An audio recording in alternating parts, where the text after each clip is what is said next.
जितेंद्र सरस्वती महाराज जी, हमारे विश्व हिंदू परिषद के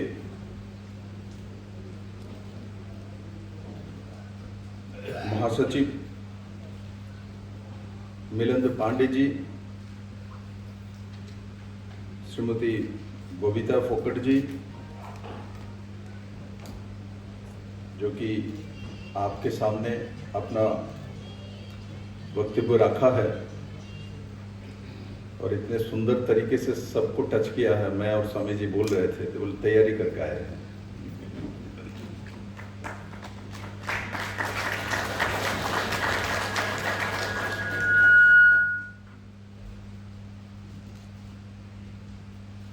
और मंच में आसीन महानुभाव और बड़ी मात्रा में उपस्थित, सबसे अच्छा मुझे ये लगा कि यह युवा है, क्योंकि हमारे देश में ऐसा प्रथा चलाया जा रहा था। अभी युवा तो धार्मिक कोई कार्यक्रम में नहीं आते। ऐसे स्वामी विवेकानंद ने बोला था युवाओं को फुटबॉल भी खेलना चाहिए और साथ साथ आध्यात्मिकता में जानी चाहिए।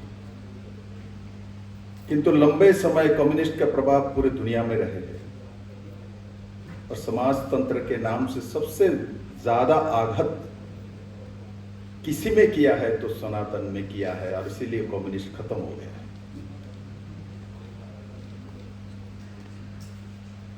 मेरे मित्रों, ये बहुत अच्छे प्रयास है जो हमारे लगभग 350 मंदिरों का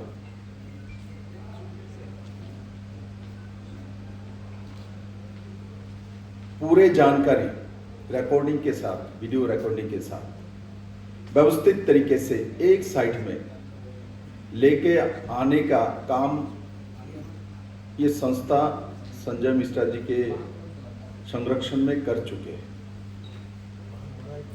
मैं त्रिपुरा से आता हूं, वहां भी त्रिपुरा सुंदरी मंदिर है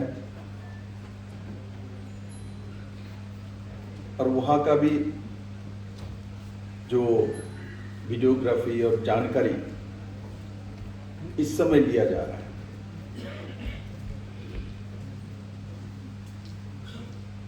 मेरे मित्रों, इसका क्या जरूरत था? आजकल ऐसे बहुत सारी मंदिरों का प्रसाद प्राप्ति, आरती का दर्शन ऑनलाइन होती है। उसके बाद इसका क्या जरूरत थी? इसका जरूरत है जो बड़े मात्रा में युवक यहां आए हैं, नौजवान, वो प्रमाणित करता है।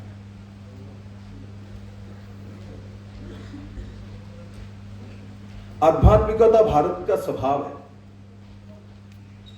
भारत का परिचय है। पूरे दुनिया में भारत को आध्यात्मिक देश के नाते जाना जाता है। हर देश के जानने की एक नजरिया होता है, एक विशेषण होता है। भारत को पूरे दुनिया आध्यात्मिक देश के नाते जानते हैं। योगा हमारे आध्यात्मिकता का ही एक अंश है। हमारे मुनि ऋषि, हम देखते हैं 200 साल 500 साल तक जिए हैं, ऐसा हमारे पुराण उपनिषद में लिखा हुआ है। आज मैं आधुनिकतम व्यवस्था को बोलूं किसी को 500 साल जीवित करके दिखाओ, नहीं कर सकता। किंतु हमारे योगा, हमारे सनातन ये कर सकती है।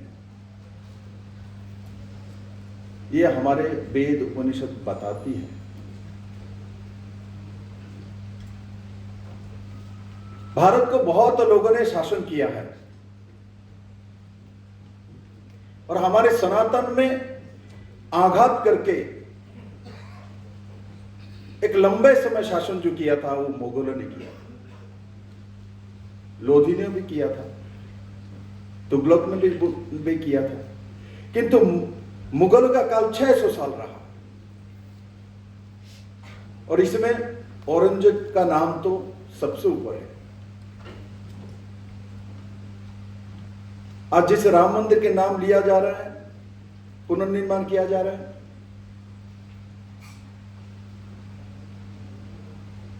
उसके पीछे भी उसी वंशज की कहानी है, मुगलों की।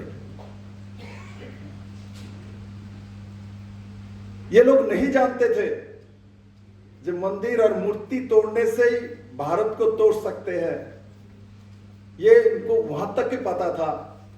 ये नहीं जानते थे कि सनातन पर्वत को भी पूजा करता है, पर्वत को ये लोग हिला नहीं सकता। सनातन नदी को पूजा करता है, जल को वो सुखा नहीं सकता। सनातन वृक्ष को पूजा करता है, वो उसको मिटा नहीं सकता। सनातन सूरज को पूजा करता है, वो उसको बुझा नहीं सकता। सनातन चंद्रमा को पूजा करता है, वो उसको हटा नहीं सकता है। सनातन अग्नि का पूजा करता है, अग्नि को बुझा नहीं सकता। सनातन मिट्टी का पूजा करता है, कब्रिस्तान से मिट्टी हटा नहीं सकते। ये मुगलों को पता नहीं था। ये मुगलों को पता नहीं था कि जहां तक उनका ज्ञान है वहां तक करेगा। इसलिए मंदिर और हमारे मूर्तियों को तोड़ के संतुष्ट हो गया था। जो भारत की सनातन को हम खत्म कर देंगे। और इस तरीके से कम्युनिस्ट ने भी आधुनिक सभ्यता में वही काम दूसरे रूप में किया है। अपने आप को विद्वान दिखाते हुए, सामाजिक समाजतंत्र दिखाते हुए हमारे सामने अलग रूप में प्रकाश किया था। किंतु ये भी नहीं टिक पाया। बाद में मैं खुशी होता है जो इस देश में जो लोग कम्युनिस्ट धर्मों को अफीम का नशा बोलता था, वही कम्युनिस्ट के परिवार के लोग मैं देखता मंदिर में पूजा करने के लिए जा रहे हैं। मेरे मित्रों, भारत को पहचानना और भारत को समझ लेना इतना कठिन नहीं। ये बात मुगलों को समझ में नहीं आया था, अंग्रेजों को समझ में नहीं आया है। अंग्रेज ने भी कोशिश किया बहुत तरीके से, और विद्या के माध्यम से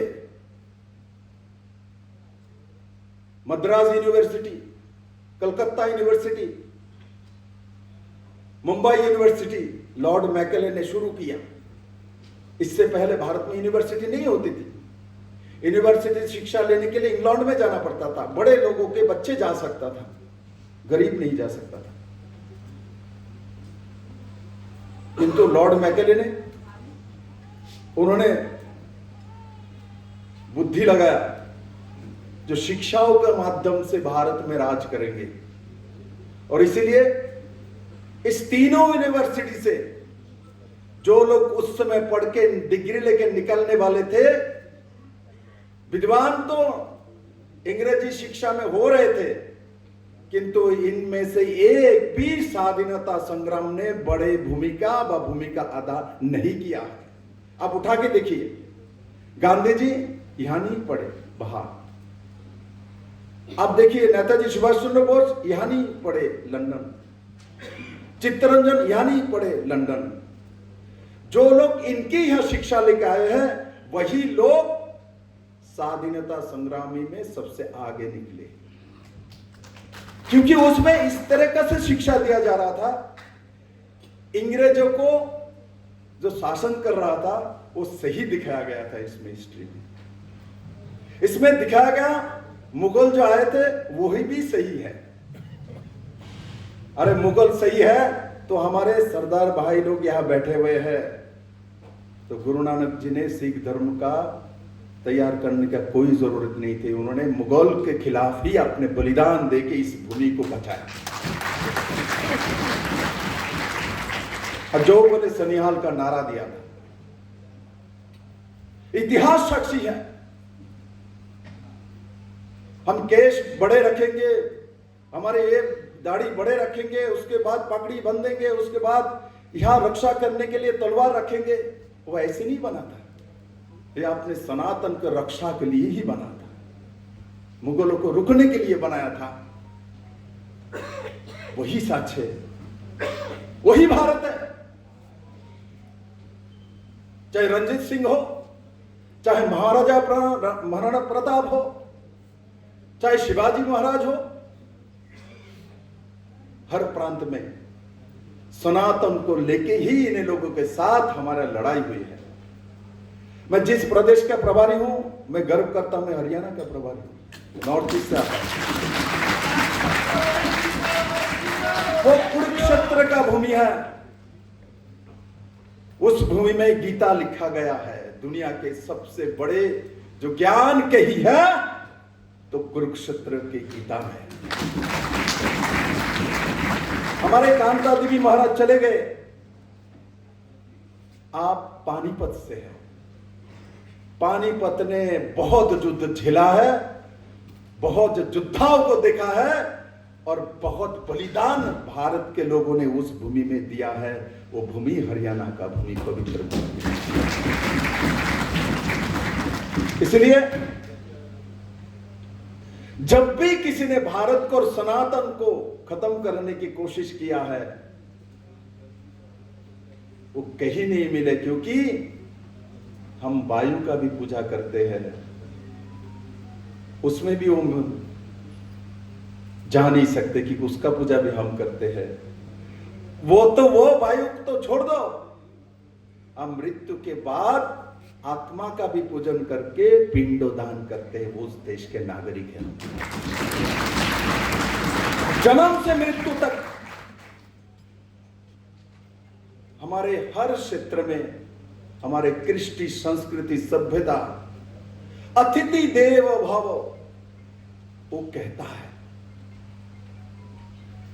वो हमको बोलने का जरूरत नहीं, हमारे स्वभाव कहता है अतिथि देव भव। मैं और गुरुजी बैठे हुए थे, स्वामी महाराज जी, तो मेरे सामने मेरे बहनें बैठे, वो समझ नहीं पा रहे इसको तरफ क्यों मैं देख रहा हूं। मैंने देखा कितना जो मां का रूप भारत में दिखता है तो दुनिया में कहीं नहीं दिखता। एक स्नेहमयी मां का चित्र आप कल्पना करिए, आंख बंद करके, वो भारत की महिला ही दिखेगा। वो कार्यक्रम में आई है, मैं तब से उसको देख रहा था, दोनों बच्चे को लेकर, एक बार इधर संजय जी के पत्नी को दे रहा है, एक बार इनको दिया, एक को अपने मिल्क दूध बनाया, उसको बटल से पिलाया और दूसरे को उधर रखा। तो मुझे लग रहा है जुड़वा है, जुड़वा है ना। तो मैं स्वामी सरस्वती जी को बोल रहा था ये जुड़वा बच्चे हैं। आज मुझे बहुत अच्छा लगा, ये जुड़वा बच्चा ये सृष्टि है, ये भविष्य है हमारे। वो भी इस इतिहास का भागीदार हुआ, जो हमारे मंदिरों को जोड़ने वाला जो वेबसाइट आज यहां से इनॉग्रेशन हुई, तो हमारे 2 जुड़वा बच्चे भी यहां शामिल थे। इसलिए मित्रों, मुझे बहुत लोग कहता है, अभी बोलते समय भी बोल रहा था, ऊर्जा है। मुझे कुछ लोग पूछता है आपको टेबलेट खाते हैं क्या? टेबलेट नहीं खाते। मैं इस देश की सभी लोगों का प्यार को अनुभव करता हूं, वो मुझे ताकत देता है। और जो बुजुर्ग है उनका आशीर्वाद मैं अनुभव करता हूं। अनुभव से आपका अंदर शक्ति पैदा होता है। खाने से शक्ति आता है। बहुत लोग बहुत ज्यादा खाते हैं, खा के हॉस्पिटल चला जाता है, तबीयत खराब हो गया। ज्यादा खाने से शक्ति नहीं आता। शक्ति जो योगा से आता है, बुद्धि से आता है, विवेक से आता है, मानसिकता से आता है, वहां से आपको ऊर्जा संचार होता है। जो योगा करता है, प्राणायाम करता है, उसके पास तो दुनिया है जैसे कि नरेंद्र मोदी है।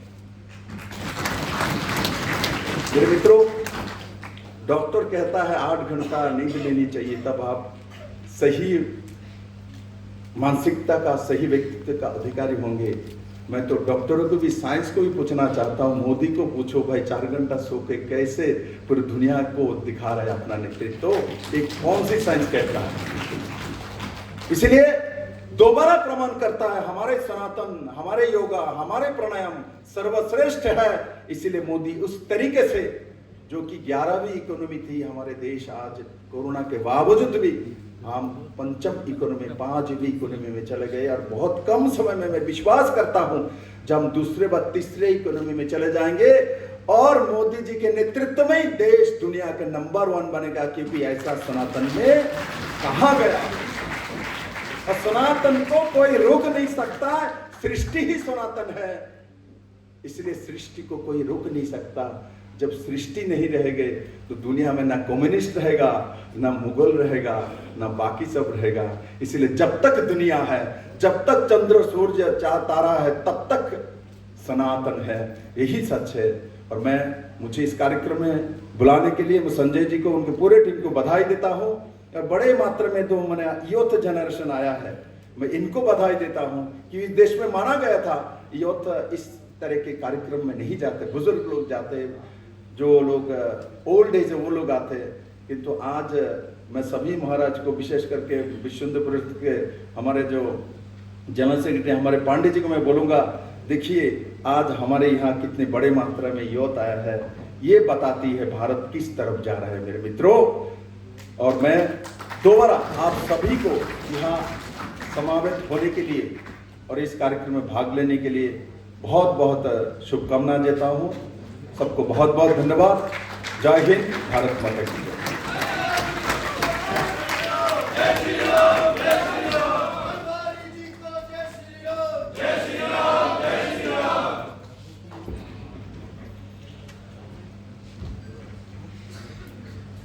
बहुत धन्यवाद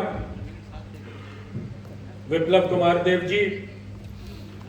विप्लव देव जी जब कम्युनिस्टों के बारे में बोलते हैं तो बहुत गंभीरता से सुनने का दिल करता है, क्योंकि 2.5 दशक से अधिक तक लगातार जिस सूबे में शासन चल रहा था कम्युनिस्टों का, उसका अंत करने में आपने बहुत महत्वपूर्ण भूमिका निभाई। इसलिए आपका मैं विशेष तौर पर अभिनंदन करता हूं कि एक ऐसी विचारधारा को जिसका भारतीयता से कोई लेना देना नहीं है, क्योंकि अगर आप देखेंगे तो उस पार्टी के नाम में भी भारतीय जरूर है, पर वो ब्रांच ऑफिस की तरह है। भारत की कम्युनिस्ट पार्टी है, वो भारतीय कम्युनिस्ट पार्टी नहीं है। तो उसका हेड ऑफिस कहीं है, ब्रांच ऑफिस भारत में चलाते हैं। जैसे भारतीय जनता पार्टी है, भारतीय राष्ट्रीय कांग्रेस है, भारतीय जनता दल है, इस तरह के कम्युनिस्ट पार्टी वैसा नहीं है, उसका ब्रांच है। वो भारत की कम्युनिस्ट पार्टी विदेश में भी। अब मैं आग्रह कर